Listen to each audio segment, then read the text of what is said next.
anybody would look at this project and say, you know, you're out of your mind. This is impossible.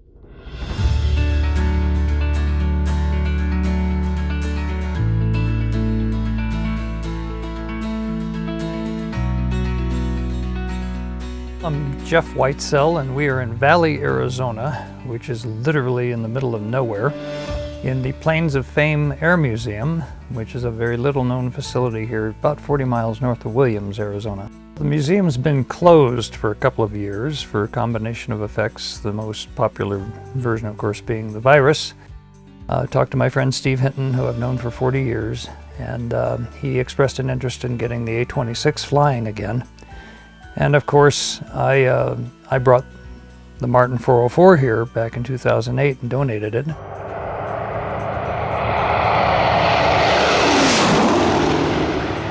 In talking with Steve, I said, well, if you don't mind, I'd like to, for the first time in my life, do two vintage airplanes at once.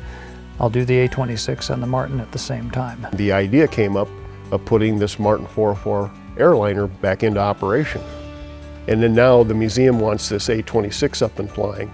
It had been talked about for a long time, but now the plan actually came through and we're going to it as fast as we can. From the youngest age, I've had a passion to preserve these pieces of history. My dad was Bill Whitesell, William Charles Whitesell.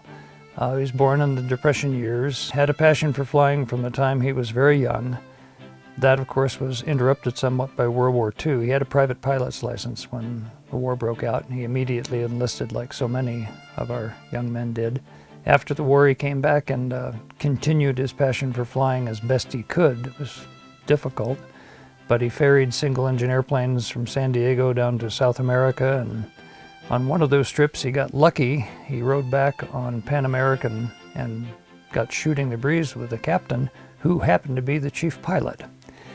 He schmoozed his way into a job with Pan American on the way back on that trip and got hired by Pan Am and got to fly all the classics. He flew the DC-6s and the Constellations and the Stratocruisers. I was, I think, 6 years old, 7 maybe, and he dreamt up this idea that he would turn this New Jersey farm into a resort. And he was going to call it the Flying W Ranch and had yellow pads with it all mapped out. And he did every single thing that he'd written down on that yellow pad and turned this little grass strip in southern New Jersey turned into a major private airport with an airplane-shaped swimming pool and 2 restaurants and 3 bars and a maintenance station and a flight school. And then it morphed into a cargo airline, and then we had a passenger airline, and we had air taxi service. And it's where I grew up, and it was like growing up in Disneyland.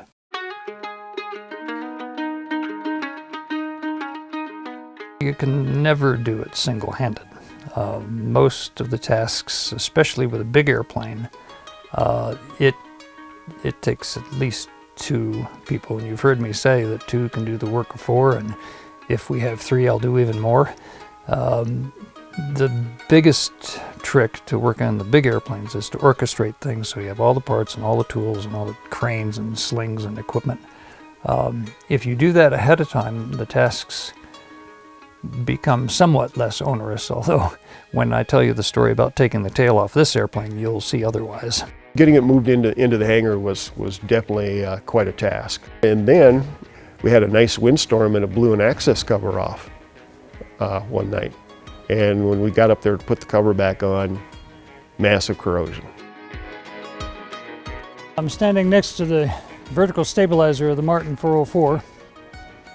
Some, what do we figure, 15 feet tall. When it's on the airplane, it's 29 feet up in the air. We had to squat the airplane down on its tail. We lifted the nose with a skip loader and put the airplane down on the tail and rigged up quite a rig to pull this off. And it took 3 tries because every time we got ready, the wind started blowing and we had to stop. With the trim tab, it's held in by this piano hinge. Runs all the way up through there. And we can't get it to move. We've been lubricating it and exercising it and tapping it, and we're stuck. So the only other alternative is you drill out all these rivets to take the entire hinge out, which is a bear. We could definitely use help. Even the inexperienced, there's a lot of duties that are required where somebody that's never touched an airplane in their life.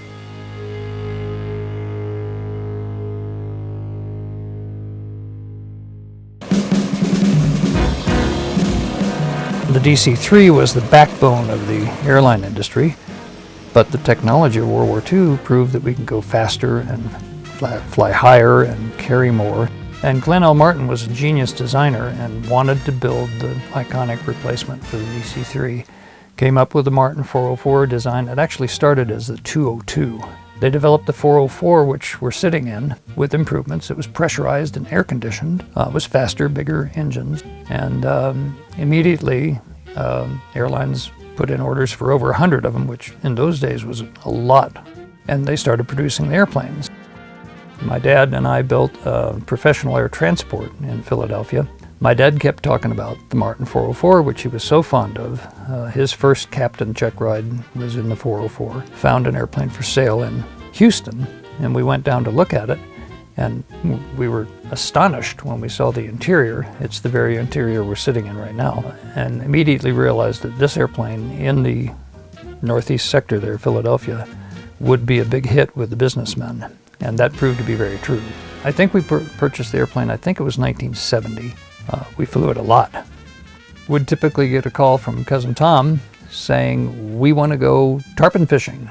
And we would gather 20 of us together and load up in the airplane and go nonstop from Philadelphia down to Tarpon Springs or to Gasparilla Island there on the west coast of Florida and roll into town.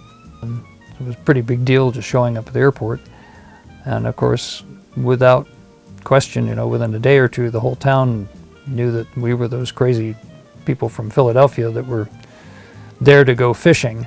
The various escapades that we had when we weren't on the fishing boats are the stuff of legend.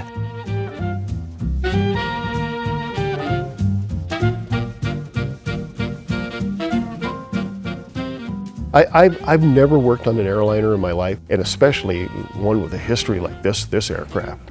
All the VIPs that were on it, the Hollywood elite,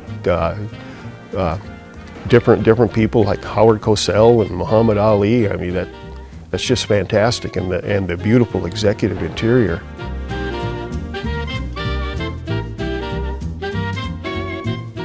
This particular airplane with this interior has, there's no other word for it, it has a wow factor, and without fail to this day when we have people climb the back steps there and step through the door, the first word out of their mouths is wow.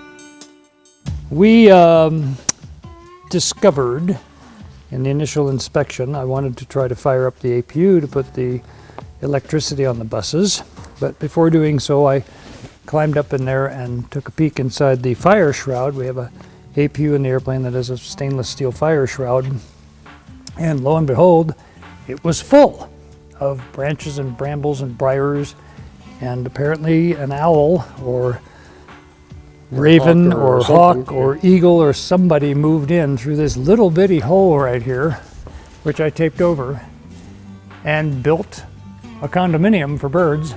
And when you look up here in a minute, you'll see what I mean. And I can't believe he got through that little bitty exhaust hole to do this.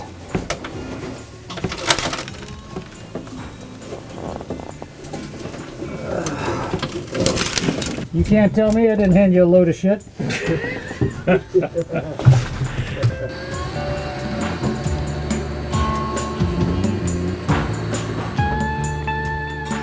Martin built a hell of an airplane. The airplane is kind of magic. Every time I find myself saying, oh my God, there's no way, and that four-letter word can't sneaks into my vocabulary, something happens, something clicks, and the next thing I know, we found a solution.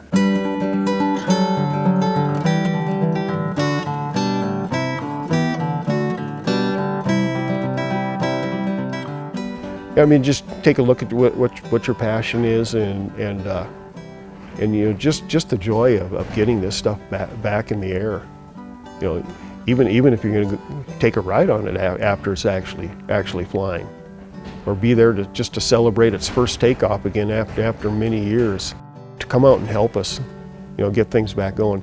Just the joy of, you know, seeing a project like this go from basically, if you want to say junk, to an absolutely beautiful aircraft again that can go anywhere. I mean, that's a real goal. These airplanes fly because of money. Without the money, there's not going to be any radial engine sound, there's not going to be any maintenance done, there's not going to be any new parts. So the money is very important. And I also must mention that, you know, we are a 501c3, so your donations are tax deductible, and hope to see you real soon.